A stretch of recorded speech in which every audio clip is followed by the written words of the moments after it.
그리스도의 고난의 의미라는 제목으로 하나님 말씀 함께 나누도록 하겠습니다.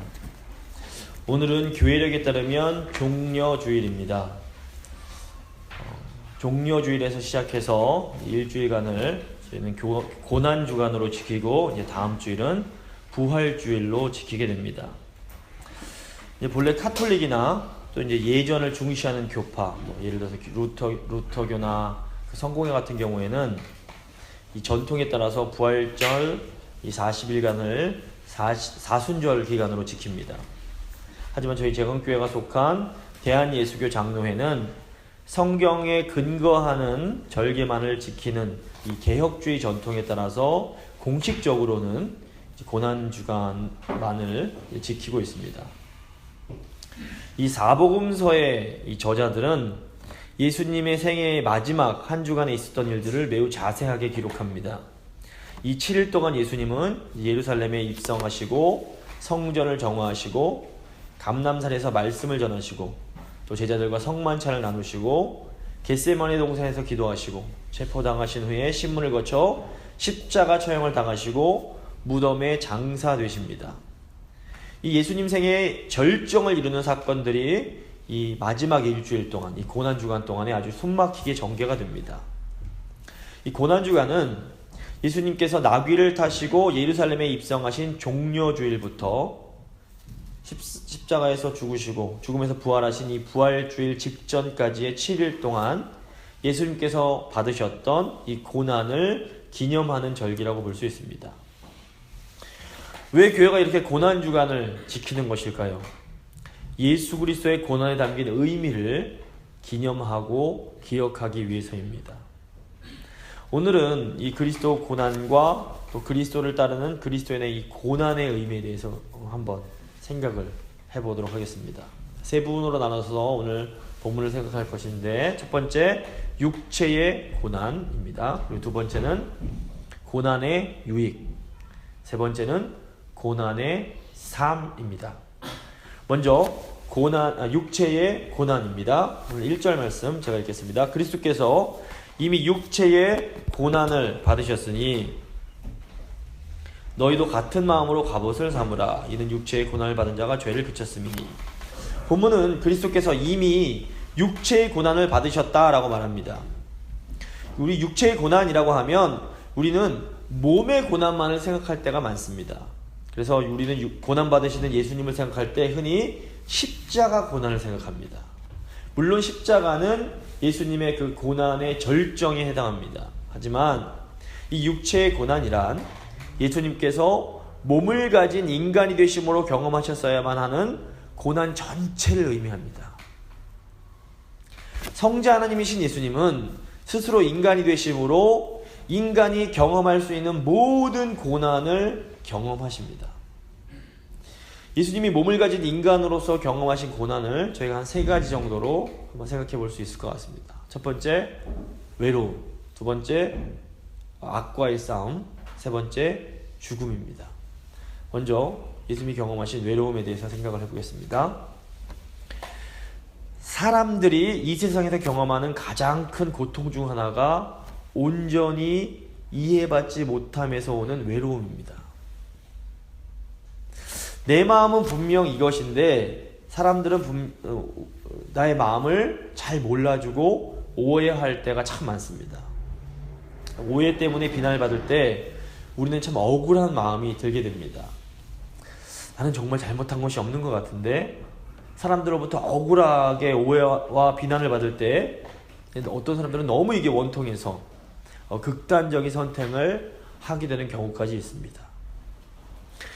예수님은 이 누구보다도 인간이 받는 오해와 이 잘못된 비난에서 오는 이 외로움의 고통을 잘 알고 계셨던 분입니다. 예수님이 이 땅에 계실 때 그 누구 한 사람 예수님을 제대로 이해해 주었던 사람이 없습니다. 예수님을 따르는 많은 사람들이 있었지만 그들은 그저 자신들의 소망과 기대를 채우기 위해서 예수님을 따랐던 것입니다. 혹시 기억하실지 모르겠지만 제가 1년 전 작년 이 종려주일을 드릴 때에 이 종려주일의 의미에 대해서 말씀을 전했습니다. 예수님이 예루살렘에 입성하실 때 명절을 맞아 예루살렘으로 올라왔던 많은 유대인들은 호산나를 외치며 예수님을 환영했습니다. 하지만 이 사람들이 예수님을 환영했던 것은 예수님이 자신들을 로마의 압제로부터 구원해줄 정치적 메시아일 거라 믿었기 때문입니다. 그런데 아시는 것처럼 이것은 유대인들의 오해였습니다. 예수님은 유대인들뿐 아니라 온 인류를 구원하시기 위하여 이 땅에 오셨기 때문입니다. 예수님께서 십자가에서 죽으시고 부활하시기 전까지 그 누구도 예수님을 제대로 이해하지 못했습니다. 예수님과 가장 가까이 지내던 제자들도 예수님의 사역을 이해하지 못했습니다. 복음서를 보시면 예수님께서는 깨닫지 못하는 제자들을 바라보시면서 너무 안타까워하시고 심지어 때로는 화를 내시는 그런 모습을 저희가 보게 됩니다. 예수님은 심지어 가족들, 친형제들로부터도 온전한 이해를 받지 못하셨습니다. 요한복음 7장을 보시면 예수님의 형제들도 예수님의 사역을 전혀 이해하지 못합니다. 예수님의 곁에는 많은 사람들이 있었지만 예수님의 생각과 마음을 제대로 이해해주는 그 누구도 없었습니다. 예수님이 이 땅에서 경험하신 큰 고난 중 하나는 그 누구에게도 자기의 마음을 이해하지 못하는 외로움이었습니다. 복음서를 보시면 예수님께서 규칙적으로 홀로 하나님 아버지께 나아가 기도하십니다. 오직 아버지 하나님 한 분만이 예수님의 마음을 온전히 알아주실 수 있었기 때문입니다. 그런데 예수님을 따르는 우리의 삶에도 이런 똑같은 고난이 존재합니다. 우리의 사랑하는 배우자가 또 우리의 자녀들이 우리의 마음을 온전히 이해해주지 못하는 경우가 많습니다. 우리 가족이 나쁘고 우리 자식들이 못돼서 그런 것이 결코 아닙니다. 우리 자신도 우리 배우자 또 우리 부모님, 우리 자녀들을 다 이해할 수가 없습니다.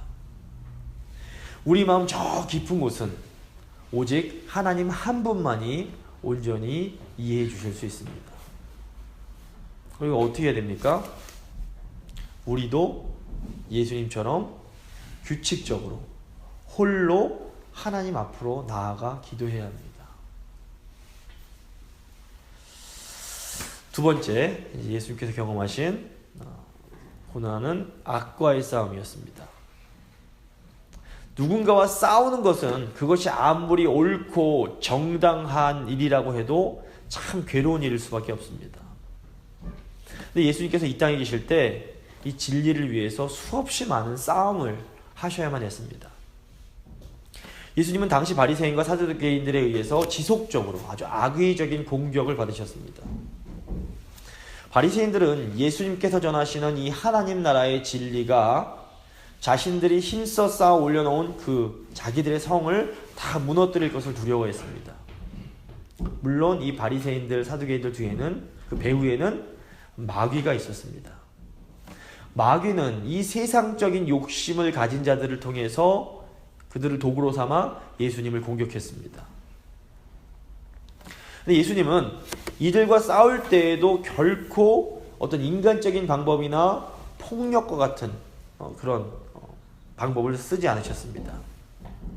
예수님은 언제나 하나님의 방법으로 악과 싸우셨습니다. 예수님의 방법은 말씀으로 진리를 선포하시고 또 그 삶으로, 행동으로 진리를 보여주시는 것이었습니다.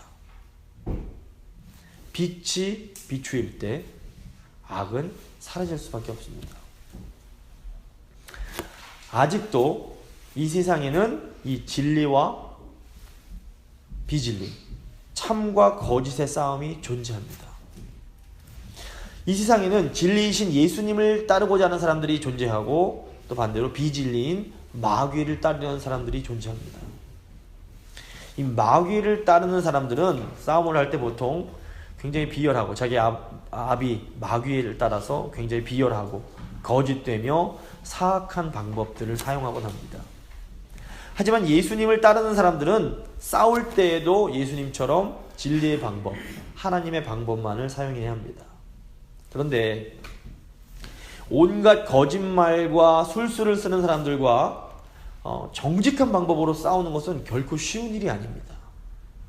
인간적으로만 보면 거짓과 술수와 세상적인 방법을 사용하는 사람들이 이길 것만 같습니다. 실제로 많이 이깁니다.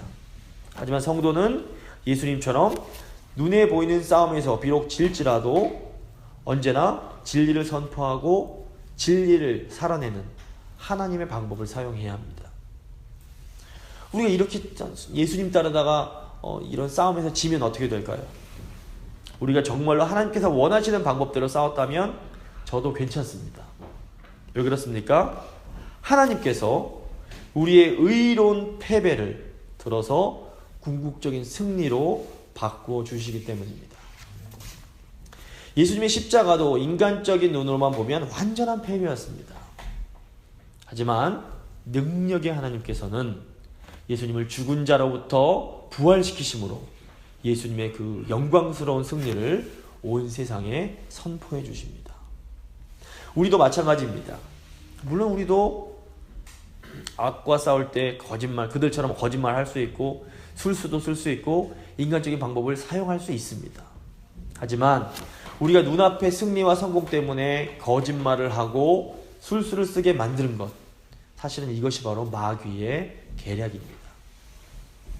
우리가 하나님의 방법대로 하다가 실패하면 그 실패야말로 부활을 경험하는 놀라운 실패가 됩니다. 물론 우리가 이 사실을 다 알고 믿는다고 해도 이 진리를 위한 싸움은 결코 쉬운 일이 아닙니다. 그래서 하나님께서 우리에게 이 교회라는 공동체를 주신 것입니다. 우리의 싸움은 결코 혼자 싸우는, 또 혼자 싸울 수 있는 그런 싸움이 아닙니다. 우리의 싸움은 하나님께서 우리에게 허락하신 하나님의 사람들과 믿음의 동지들과 함께하는 그런 싸움입니다. 세 번째로 예수님께서 경험하신 고난은 죽음이라는 고난입니다. 인간이 이 땅에서 경험하는 가장 큰 고난은 역시 죽음입니다. 온갖 질병과 사고, 또 이로 인한 고통은 모두 죽음에서 오는 고난들이라고 볼 수 있습니다. 어떤 사람도 100% 질병이나 상처가 하나도 없이 일평생을 살아갈 수는 없습니다. 건강하던 분들이 갑작스레 암에 걸리기도 하고, 또 건강하던 사람이 사고로 장애를 얻는 경우도 있습니다. 또 아무리 건강하고 아름답던 사람도 시간이 가면 늙고 병들 수밖에 없습니다. 이 모든 것이 인간이 경험해야 하는 죽음이라는 고난의 일부분입니다. 예수님께서 인간의 몸을 입고 이 땅에 오신 것은 바로 이 죽음의 고난을 몸소 겪기 위해서였습니다. 우리가 죽음을 두려워하는 가장 큰 이유가 무엇일까요? 그것은 이 죽음이 우리가 가장 사랑하는 모든 것들로부터 단절시키기 때문입니다. 죽음이 무서운 것은 죽음이 관계의 영원한 단절을 상징하기 때문입니다. 우리가 너무나 사랑하는 배우자, 사랑하는 자녀를 영원히 볼 수 없다고 생각하면 어떻게 될까요? 이 상상하는 것만으로도 너무나 두렵고 고통스러우실 겁니다. 예수님이 십자가를 지시면서 그토록 고통스러워하신 것은 단순히 육체적 고통 때문이 아니었습니다. 물론 육체적 고통도 상상할 수 없이 컸으면 두말할 필요가 없습니다. 로마인들이 로마 시민에게 십자가형을 허락하지 않은 것은 육체적 고통이 상상할 수 없이 컸기 때문입니다. 하지만 예수님이 그토록 십자가 위에서 괴로워하신 것은 그 죽음이 예수님을 그토록 사랑하는 아버지와 단절시키는 것이었기 때문입니다. 예수님은 태초부터 단 한 번도 아버지와 단절되신 적이 없으셨습니다. 그런데 죽음은 예수님이 그토록 사랑하는 아버지와 끊어지게 만드는 것이었습니다. 예수님은 바로 우리를 위해 이 영원한 단절인 죽음이라는 고난을 기꺼이 감수하셨습니다. 그리스도께서 받으신 이 죽음의 고난으로 인해 우리는 죽음에서 벗어나 영원한 생명으로 나아갈 수 있게 되었습니다. 이제 고난의 유익을 한번 생각해 보겠습니다. 1절 말씀 제가 다시 한번 읽겠습니다. 그리스도께서 이미 육체의 고난을 받으셨으니 너희도 같은 마음으로 갑옷을 삼으라. 이는 육체의 고난을 받은 자가 죄를 그쳤음이니. 그리스도가 받으신 육체의 고난은 우리를 죽음이라는 영원한 고통에서 구원해 주십니다. 근데 베드로 사도는 우리도 같은 마음으로 이 갑옷을 입으라고 합니다. 군인들이 입는 갑옷은 사실 매우 무겁고 불편합니다. 그럼에도 갑옷을 입는 이유가 무엇입니까? 이 갑옷이 치열한 전투에서 우리의 생명을 지켜줄 수 있기 때문입니다. 근데 왜 고난이 갑옷처럼 우리의 생명을 지켜주는 것일까요? 우리가 고난을 통해서 죄로부터 멀어지기 때문입니다. 우리는 오직 고난을 통해서만 우리 삶의 우선순위를 깨닫게 됩니다. 고난받기 전에는 아무리 진리의 말을 듣는다고 해도 그 말이 귀에 잘 들리지가 않습니다. 그런데 고난을 받게 되면 비로소 정신이 바짝 나고 우리 삶에 있어서 가장 중요한 것이 무엇인지를 깨닫게 됩니다. 저희가 이제 수요일날 창세기 공부를 하고 있는데 창세기 26장 후반부를 보시면 쌍둥이 형제 야곱과 에서의 이야기가 나옵니다.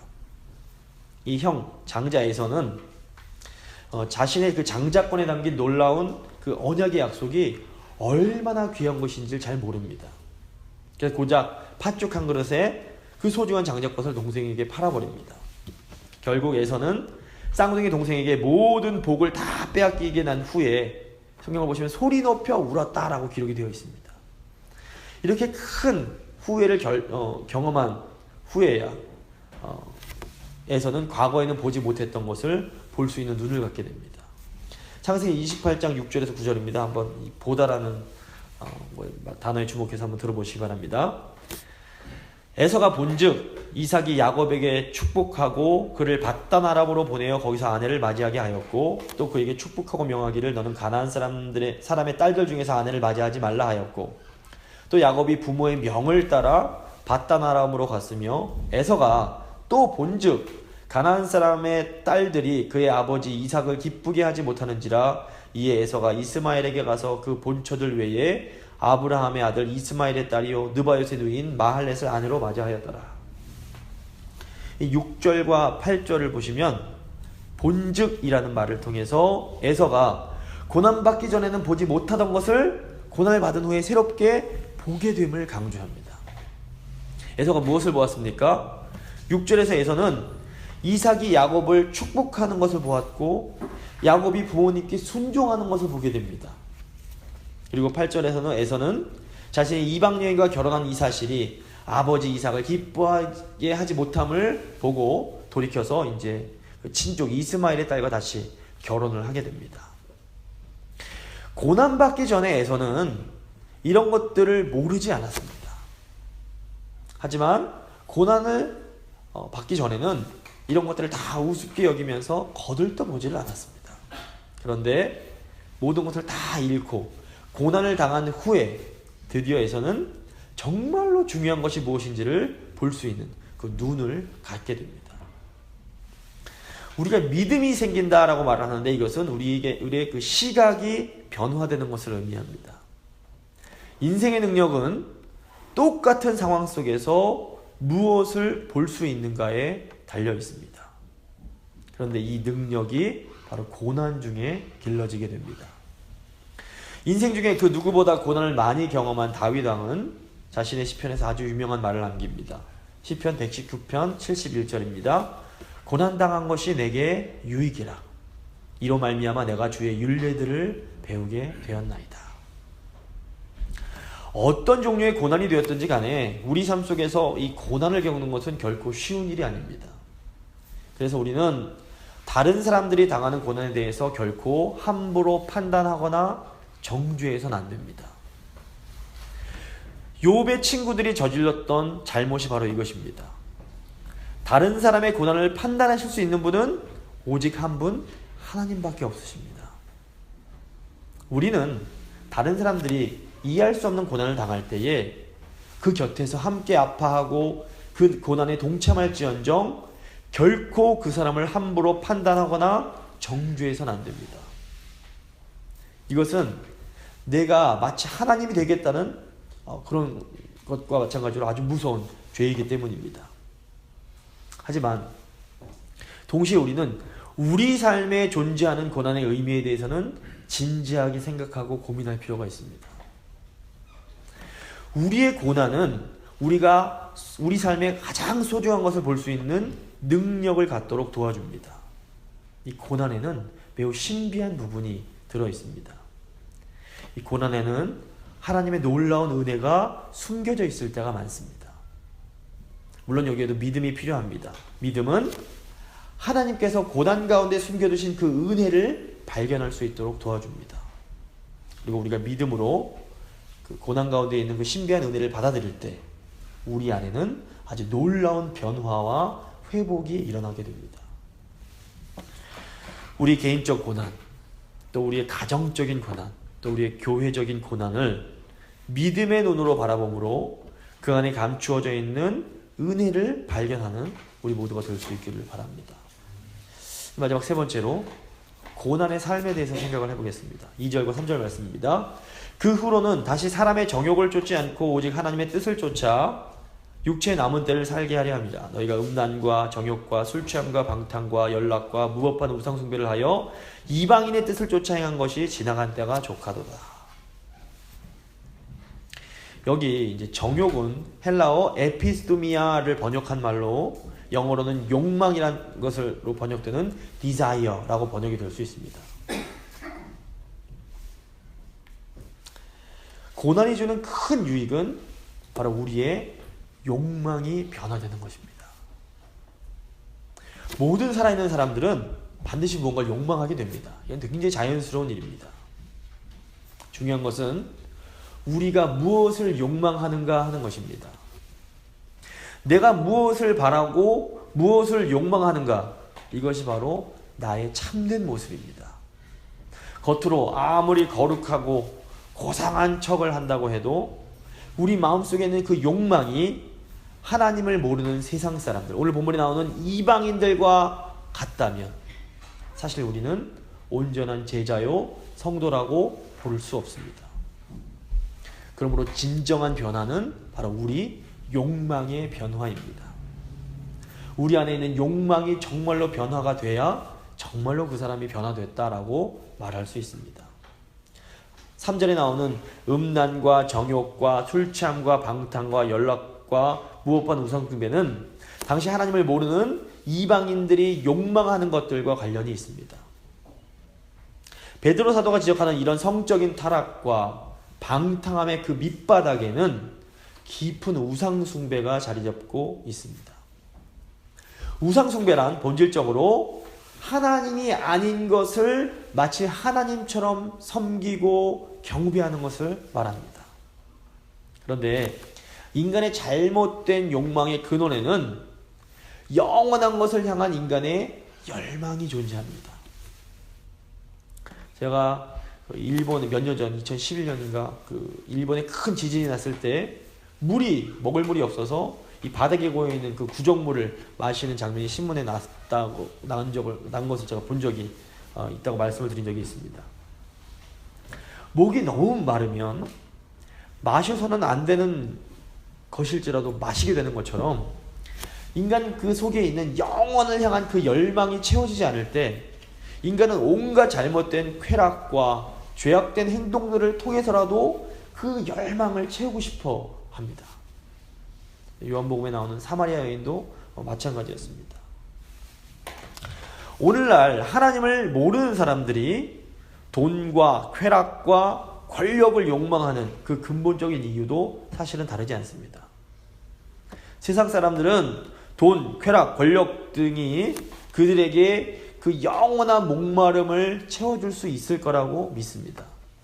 그러므로 우리는 하나님을 모르는 사람들이 돈, 쾌락, 명예, 권력을 추구하는 것을 욕할 수 없습니다. 그들에게는 그것이 자신들이 할 수 있는 전부이기 때문입니다. 하지만 우리는 이런 욕망이 잘못된 것이며 이런 욕망은 결국 우리를 영원한 죽음과 멸망에 이르게 한다는 것을 잘 알고 있습니다. 그렇다면 우리는 과연 무엇을 욕망해야 할까요? 우리는 예수님께서 이 땅에 오셔서 열망하셨던 그것을 욕망해야 합니다. 예수님께서 바라고 또 열망하셨던 것이 무엇입니까? 예수님은 하나님의 나라가 이 땅에 임하기를 열망하셨습니다.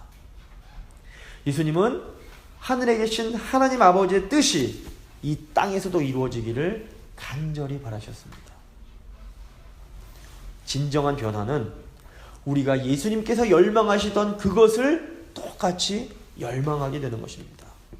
그런데 믿음 안에서의 고난이 바로 이것을 가능하게 해줍니다. 고난은 우리 인생에서 정말로 중요한 것이 무엇인지를 볼 수 있는 우리의 시각을 회복시켜 줍니다.